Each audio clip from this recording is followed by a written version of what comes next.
one of them. This is the dative case, and here is where the trouble often starts. You begin with an airy assurance from your teacher that this means to or for something. This is an assurance I give all my students. Sometimes they nod and get on with learning it. They take what I say on trust.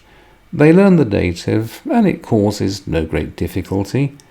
But sometimes, indeed perhaps often, it doesn't go in.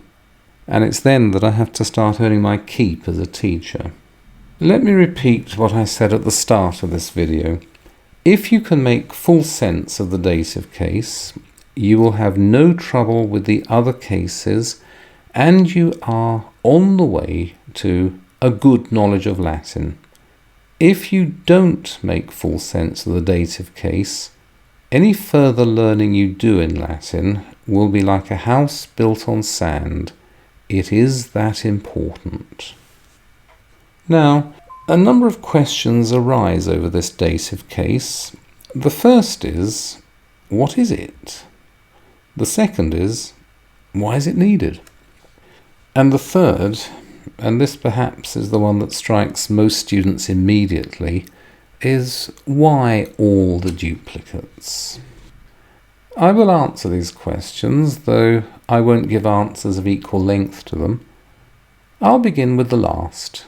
Why all the duplicates? And look at the duplicates. Look at the first declension. Look at the singular dative ancillae.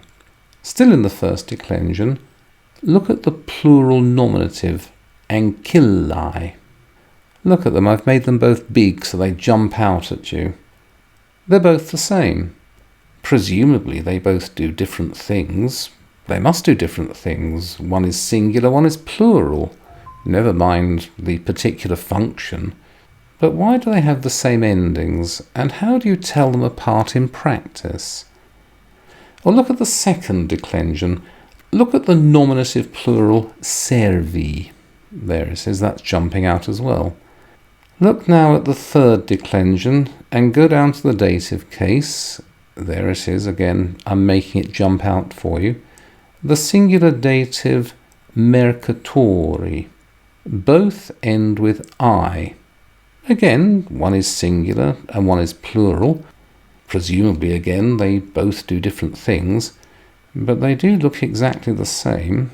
Indeed, looking at the endings, they are exactly the same. So why do you have these duplicates, and how do you tell them apart?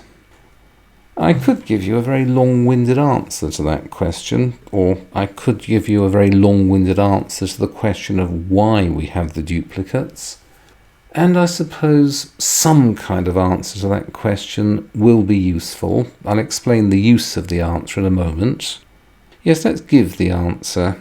Why the duplicates?